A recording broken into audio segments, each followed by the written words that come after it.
আছেন? তো এখন বাজে 7:30, এখন থেকে ভিডিওটা আমি শুরু করলাম। দেখতে থাকুন কি করছি আর কি না করছি। চলুন।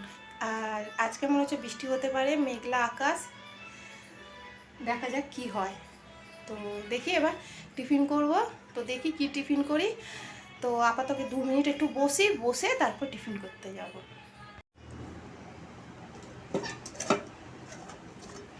টিফিনে করছি আলু ভাজা আর করেছি পরোটা। তো এদিকে হয়ে গেছে, আর মেয়েকে এদিকে মুড়ি আর আলু ভাজা দিয়েছিলাম খেতে, আর টিফিনে দিলাম পরোটা আর আলু ভাজা টিফিনে দিয়েছি। কেন সকালবেলা তো ভাত এখন করতে পারিনি, তারপরে এদিকে আমি পরোটা আর খাচ্ছি না, শরীরটা কেমন করছিল বলে। তো মুড়ি আর আলু ভাজা নিয়ে খেলাম টিফিন।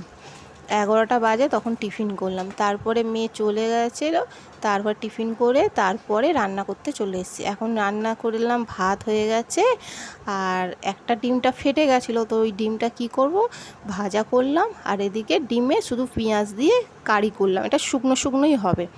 আর এদিকে আলু সেদ্ধ করেছিলাম, পেঁয়াজ আর শুকনো লঙ্কা ফোড়ন দিয়ে, আর এটা তেল লঙ্কা দিয়ে এখানে আলুটা মাখছি। আজকে এরকম সিম্পল রান্না খেতে ইচ্ছা করলো, তাই জন্য ওই জন্য ডিমেতে আর আজকে আর আলু দিলাম না, শুধু কারি করলাম। আর এদিকে আলু সেদ্ধ করলাম। তো এই যে রান্না করতে করতে এদিকে ঘেমে যাচ্ছি, প্রচণ্ড গরম, তারপরে আবার পাখাও চালিয়েছি, এই ঘরটায় থাকা যাচ্ছে না এত গরমে। তারপরে যাব মেয়েকে আনতে।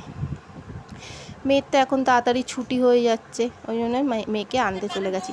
আর এখন মেয়েকে এখনও ছুটি হয়নি, 1-2 মেয়ে বেরিয়েছে, তারপরে সব মেয়েরা বেরোবে, তার সঙ্গে আমার মেয়েও আসবে। আমার মেয়েকে দেখতে পাচ্ছেন কোথায় বলুন তো, আমার মেয়ে কোথায় আছে? এই যে আমার মেয়ে আসছে সামনে। তো এইদিকেই ভিডিওটা শেষ করলাম, এখন আছে 4টে।